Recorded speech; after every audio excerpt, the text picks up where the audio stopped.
Қайырлы күн баршаңызға. Менің каналыма қош келдіңіздер. Бүгін сіздермен өте нәзік болып шығатын дәмді, сүйкімді, осындай кіп-кішкентай тарталеткалар дайындаймыз. Үй жағдайында өте тез дайындалады. Қонақ келгенде столыңызға қойсаңыз өте әдемі көрінеді. Видеоны соңына дейін тамашалап, менімен бірге болыңыздар. Және маған тіркелмеген болсаңыз, тіркеліп кетіңіздер.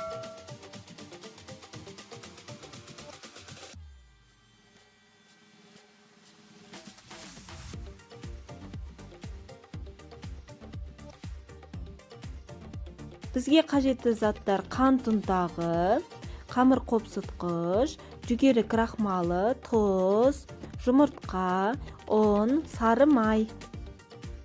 Тарталеткамыздың қамырын дайындаймыз. Бірінші құрғақ ингредиенттерді араластырып аламыз. Ұнымызға қант ұнтағын, қамыр қопсытқыш, тұз және крахмалды салып, жақсылап араластырып аламыз.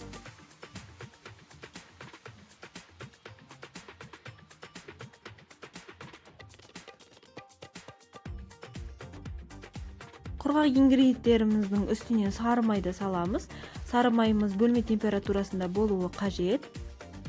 Ұн мен сары майды біріктіре отырып крошка жасаймыз.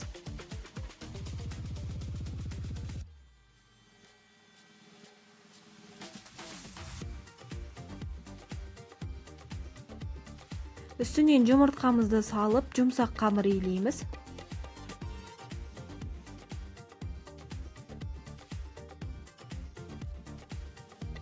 Мінекей осындай жұп-жұмсақ қамыр болуы қажет. Егер жұмсақтау болып кетсе, тоңазытқышқа қатырып алсаңыз болады. Қамырымызды екі бөлікке бөліп аламыз. Оны себе отырып жаямыз. Қамырымызды қатты қалың да қылмай, қатты жұқа да қылмай, орташа қылып жайып аламыз.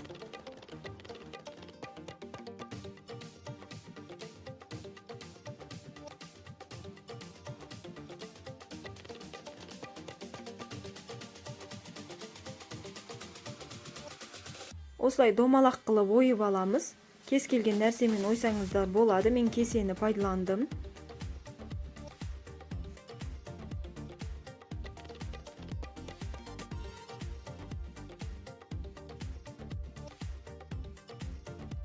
Мен осында силиконовый формалар қолданып жатырмын.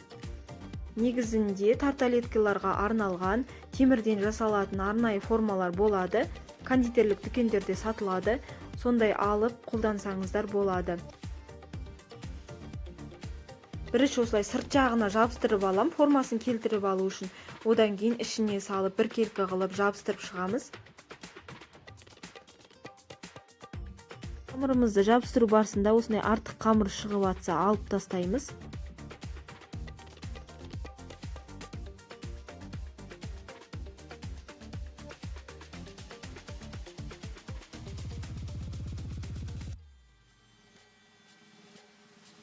Барлық қамырымызды видеода көрсетілгендей формаларға дәл осылай жабыстырып шығамыз.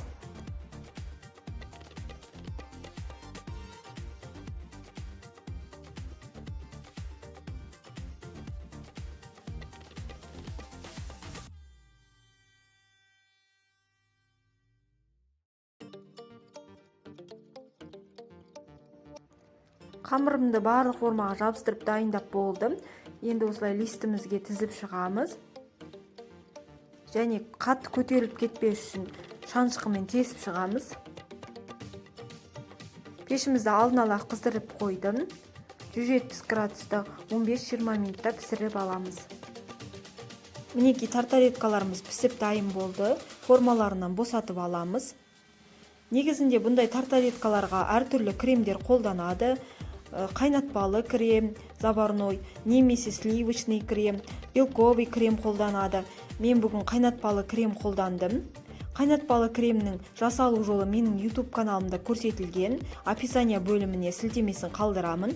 Қайнатпалы кремді міндетті түрде алдын ала қайнатып, суытып дайындап қою қажет. Бір күн бұрын дайындап қойсаңыз тіптен жақсы болады. Мен бір күн бұрын дайындап қойғанмын. Міне осындай қою, әдемі болып шықты. Кремімізді орналастырған кезде озоры бәрі әдемі болып түседі. егер сіз асығыс болсаңыз сливочный крем жасасаңыз болады, яғни творожный сыр мен сливки сахарный пудра араластырып крем жасайсыз.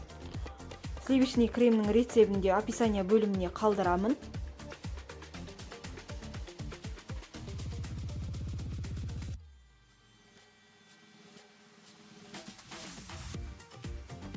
Тарталеткаларымызды әсемдейміз. Мен құлпынай қолдандым. Сіздер кез келген жеміс жидек түрін қолдансаңыздар болады. Шие, таңқурай қолдануға болады.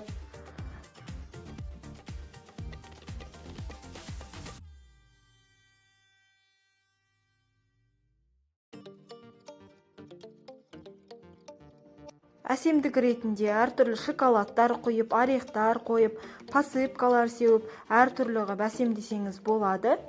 Ең бастысы әдемі қылып әсемдеп шықсаңыз болғаны.